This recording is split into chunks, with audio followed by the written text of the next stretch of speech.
So this is going to cover inventory management regarding adding new items in Ovvi back office.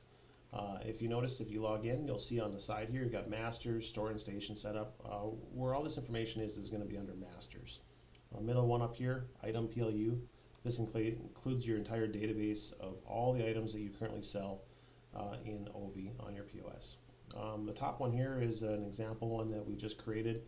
Bottle ibuprofen, current cost, current sale price.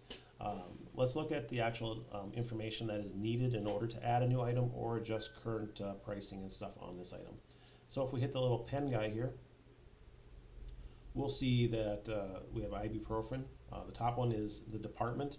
The department is also used for the reporting, so whatever department it's tied to is where it's coming through on your sales reports.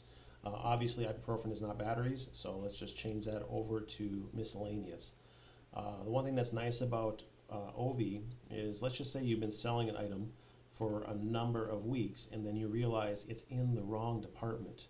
Simply by changing the department, saving it, rerunning your reports will adjust those values to the correct ones, and then your reports will actually be correct. So they actually go backwards in time to change where that value was put in that department.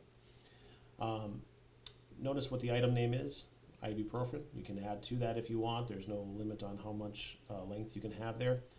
You can add your barcode here, or you can also create auto-generated barcodes. We can do multiple barcodes, so if you have a vendor that's notorious for changing their barcodes, you can simply just add more barcodes in here and keep the same item. Here we have a cost of $1.99 on these ibuprofens. And we're selling them for $3. Now if we want to see what our margins are, gross margin is right here. I simply can click here and say I want to do 30% on these.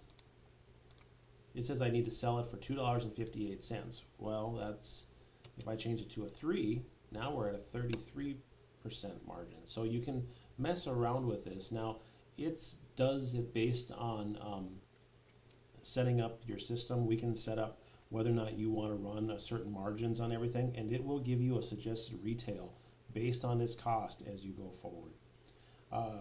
Update stock, you can simply hit update stock, change your current stock that you have. We have 24 of these in there, as well as you can add an image that would show up on your POS system. Inventory tax, you determine which tax rate needs to be added to this item. The other thing is regarding items, if we go to general preferences, this toggle right here, this is item PLU. If that is turned on, that's going to allow, as you sell items, them to take it away from your current stock. So if you don't care about how many of these you've sold or it taking it away from your stock, you can simply just toggle that off and be able to not go, take it away from your current stock.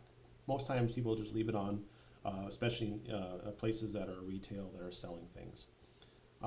Down below here, you do as well have a unit conversion. Unit conversions, for example, on this one, we're selling each.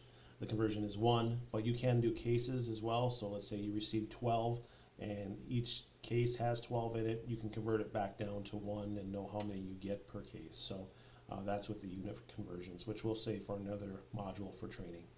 But that's just kind of a very simple rundown regarding how to add a new item or how to change information on a current item in your database.